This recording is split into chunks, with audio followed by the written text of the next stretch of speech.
नमस्ते दोस्तों, कैसे हैं आप। आज एक बेहतरीन कहानी लेकर हाजिर हूँ जिसका नाम है काश अनपढ़ ही होता।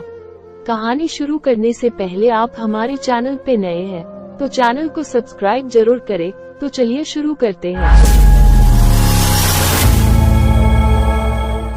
शंकर दयाल पेशे से तो वकील थे, जो सरकारी मुलाजिम न थे, परंतु बुद्धि के तेज व्यक्ति थे, इसलिए अच्छा खासा कमा लिया करते थे। उम्र ज्यादा हो चुकी थी, इस कारण अब वकालत छोड़ दी थी और अधिकतर समय घर पर ही व्यतीत होता था। खाली वक्त में अखबार पढ़ना और जब कभी उससे भी मन की हताशा दूर न हो तो अपने बड़े बेटे मोहन को बुरा भला कहना, यही थी शंकर दयाल की दिनचर्या। बड़ा बेटा मोहन भी उनकी बातों को दिल से नहीं लेता था, बस उनकी आदत है यही सोचकर बर्दाश्त कर लेता था।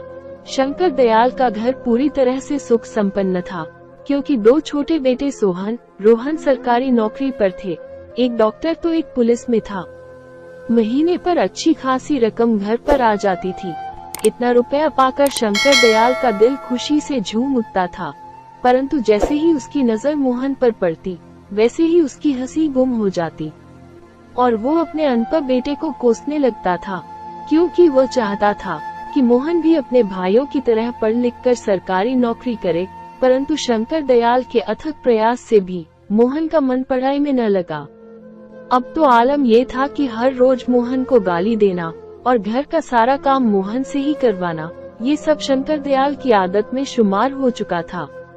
जब कभी भी कोई व्यक्ति अपने बेटे की नौकरी लगने की खबर शंकर दयाल को सुनाता तो शंकर दयाल का गुस्सा मोहन पर दोगुना फूटता था।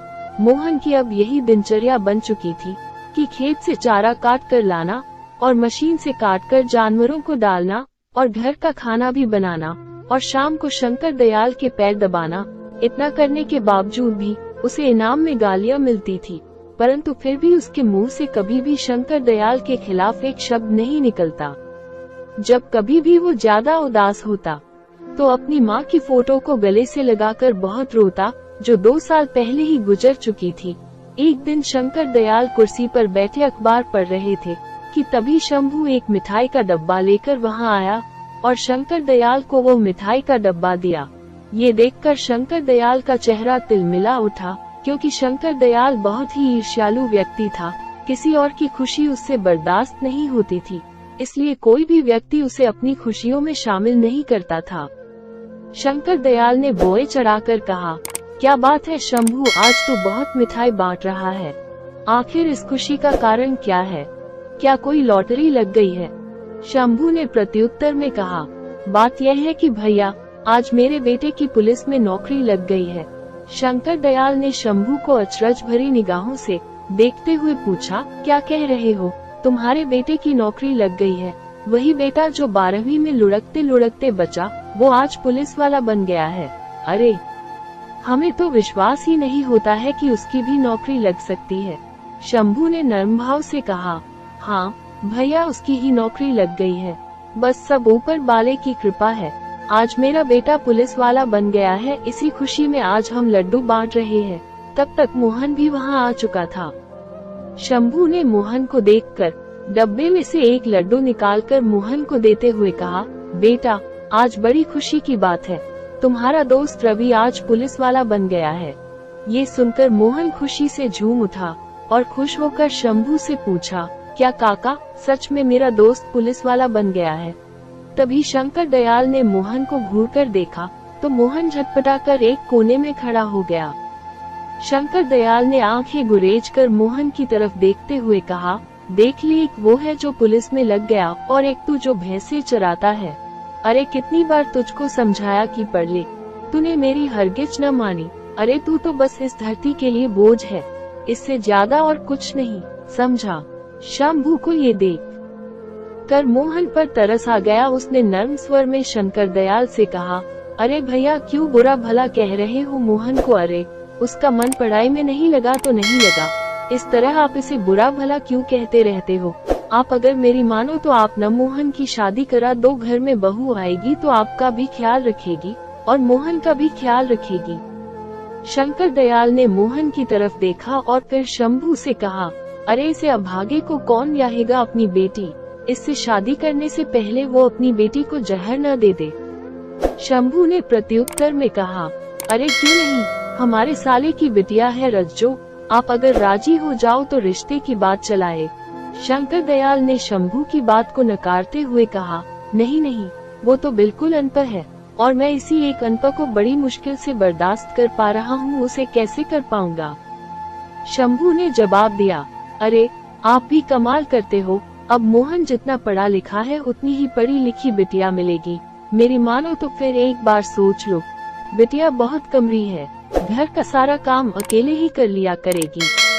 शंकर दयाल ने कहा, अरे ऐसे तो इसका ब्याह कब का हो चुका होता, अरे हम अपने घर में अनपढ़ लोगों को तो बिल्कुल भी बर्दाश्त नहीं कर पाएंगे, और तुम इसकी चिंता छोड़ो, ये तो है ही धरती का बोझ, पड़ा पड़ा खाता रहता।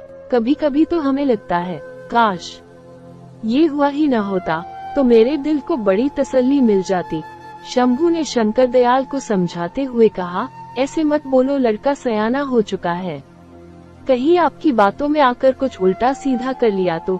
शंकर ने जवाब दिया, अरे कर ले जाके, तो क्या फर्क पड़ेगा हम पर, अरे हमारे तो दो दो पट्टे कमा रहे हैं, अरे कल मरे तो आज मर जाए, कम से कम धरती का बोझ तो कम होगा। शंकर दयाल की एक एक बात मोहन को अंदर तक तोड़ रही थी। आज उसकी हिम्मत जवाब दे चुकी थी, आज उसने अपने जीवन को खत्म करने का अंतिम निर्णय ले लिया था। आज उसने एक बड़ी सी रस्सी ले ली और चारा लेने के बहाने से घर से निकल गया और खेत पर खड़े नीम के पेड़ पर उसने फांसी लगा ली। जब रात अधिक हो गई और मोहन घर वापस नहीं लौटा तो शंकर दयाल ने आस पड़ोस में पता किया। पता करने पर पता चला कि वो खेत से चारा लेकर वापस ही नहीं आया था। अब शंकर दयाल खेत पर गए, वहाँ वो नीम के पेड़ की तरफ देखकर प्रसन्न रह गए, क्योंकि नीम के पेड़ पर मोहन की लाश झूल रही थी। गांव के लोगों की भीड़ एकत्रित हो गई और वहां उपस्थित लोगों ने मोहन की लाश को नीम के पेड़ से उतारा और उसका क्रियाकर्म, परंतु इतना कुछ होने के बावजूद शंकर दयाल पर इसका कोई प्रभाव नहीं पड़ा।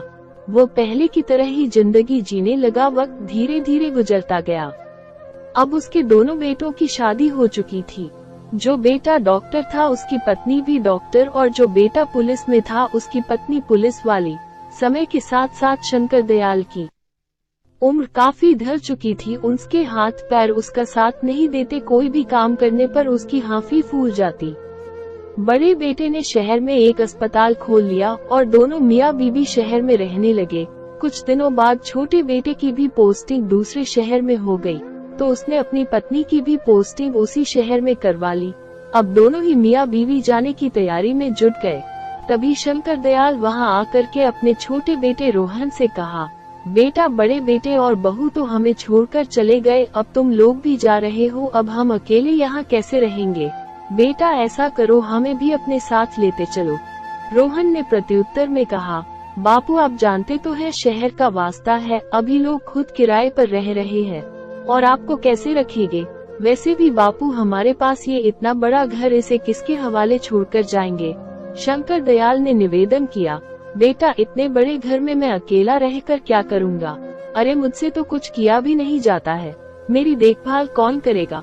रोहन ने शंकर दयाल को समझाते हुए कहा, बापू आप चिंता मत करो, मैं इस घर को बेच कर शहर में एक नया घर ले रहे हैं, बस वो यहाँ ये घर बेचेंगे और वहाँ नया घर खरीद लेंगे।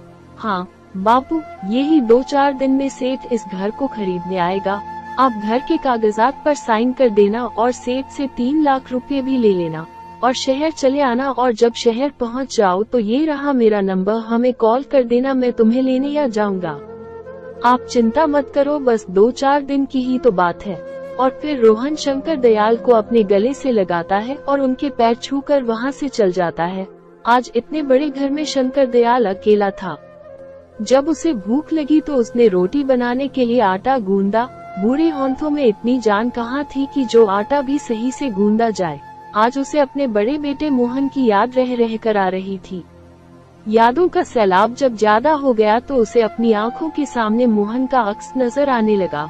वो मोहन का आटा गूंदना और रोटी बनाना, एक एक करके सभी दृश्य उसके आंखों में तैरने लगे।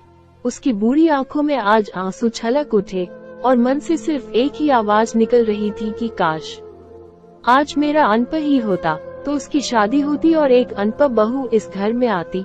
कम से कम वो अपने घर में तो रहती और खाना बनाती। मोहन मेरा घर का सारा काम करता और मैं पहले की तरह ही कुर्सी डालकर बैठे अखबार पढ़ता। परंतु अब सपनों को देखने से होने वाला क्या है। जो कुछ उसने किया आज वो उसके सामने था। 2-4 दिन यूं ही गुजर गए और वो दिन भी आ गया जिस दिन सेठ ने रुपये देने के लिए कहा था। सेठ ने घर के कागज पर साइन करा लिए और शंकर दयाल को 3 लाख रुपये दे दिए। रुपये मिलते ही शंकर दयाल शहर जाने की तैयारी कर ली और शंकर दयाल ने रोहन को फोन करके सब बता दिया कि वो बस स्टैंड पर उसका इंतजार करेंगे। कहे मुताबिक शंकर दयाल वहां पहुंच गए और बैठकर रोहन का इंतजार करने लगे। तभी वहां रोहन आ गया और शंकर दयाल के पास आकर कहा, बापू आप पैसे लाए हो ना, मुझे दे दो। वो जो मैंने नया घर खरीदा है उसका मालिक अभी रुपये मांग रहा है। अगर मैंने उसे अभी रुपये नहीं दिए तो वो अपना घर किसी और को बेच देगा। शंकर दयाल ने रुपयों का बैग झटपट से रुपये रोहन को दे दिया। रोहन ने रुपये लेकर शंकर दयाल से कहा, बापू आप यही बैठो, मैं सेठ को अभी रुपये देकर आता हूँ। और रोहन अपने बापू को वही बैठा कर रुपये लेकर वहाँ से चला गया और शंकर दयाल वही बैठकर उसका इंतजार करने लगे। समय धीरे धीरे काफी बीत चुका था परंतु रोहन अभी तक वापस नहीं आया था। शाम होने को थी। शंकर दयाल बहुत ही चिंतित था कि रोहन अभी तक नहीं आया। उससे रहा नहीं गया तो उसने एक राहगीर से वही फोन नंबर लगवाया जो उसे रोहन ने दिया था, परंतु फोन भी स्विच ऑफ आ रहा था। अब शंकर दयाल की चिंता और भी अधिक बढ़ चुकी थी। वो हताश बैठा ही हुआ था कि तभी उसे एक मोटरसाइकिल आते हुए दिखाई दी जिस पर रोहन बैठा हुआ था। वो दूर से ही रोहन को आवाज लगाने लगा परंतु रोहन शंकर दयाल को पास से देखता हुआ निकल गया। आज रोहन ने उसे बहुत बड़ा धोखा दे दिया था जिसकी उम्मीद शंकर दयाल को बिल्कुल भी न थी। अब शंकर दयाल वही बैठकर रोने लगा। अब अंधेरा काफी ढल चुका था। शंकर दयाल के पास 100 रुपये थे जो उसके घर वापस आने के किराए के लिए उपयुक्त थे। शंकर दयाल बस में बैठकर घर आ गया। घर क्या गांव आ गया, क्योंकि अब घर तो सेठ का हो चुका था। अब उसके पास घर नहीं था तो रात को अकेले गांव की चौपाल पर बैठकर काफी देर तक रोता रहा। फिर अपने आंसू को पोंछकर उठा और हाथ में एक रस्सी लेकर उसी नीम के पेड़ के पास गया जहां मोहन ने आत्महत्या की थी। उसी पेड़ के नीचे बैठ के दहाड़े मारकर रोने लगा और रोते हुए कहा, बेटा मोहन, आज मेरे लिए खाना बनाने वाला कोई नहीं है। आज तेरा बाप इतना बूढ़ा हो गया कि अपने हाथों से अपने लिए खाना भी नहीं बना पाता है। आज बहुत अरसे हो गए हैं तेरे हाथ का खाना खाएं। आज फिर से तेरा बाप तेरे हाथ का खाना खाना चाहता है, खिलाएगा न बेटा? आज तेरा बाप तेरे घर खाना खाने या रहा है, तू अपने इस अभागे बाप को अपने घर में स्वीकार करेगा न? कहीं अपने भाइयों की तरह मुझे निकाल मत देना। इतना कहते कहते वो फूट फूट कर रोने लगा और अंत में उसी नीम के पेड़ पर रस्सी डालकर फांसी लगा ली है। 5-6 मिनट तक वो फड़फड़ाया और फिर एकदम शांत पड़ गया। उसकी गर्दन नीचे लटक गई और वह अंतिम धाम को चला गया। कहानी आपको कैसी लगी कमेंट करके बताएं। चैनल को सब्सक्राइब करें, वीडियो को लाइक करें। हमारा वीडियो देखने के लिए आपका दिल से धन्यवाद।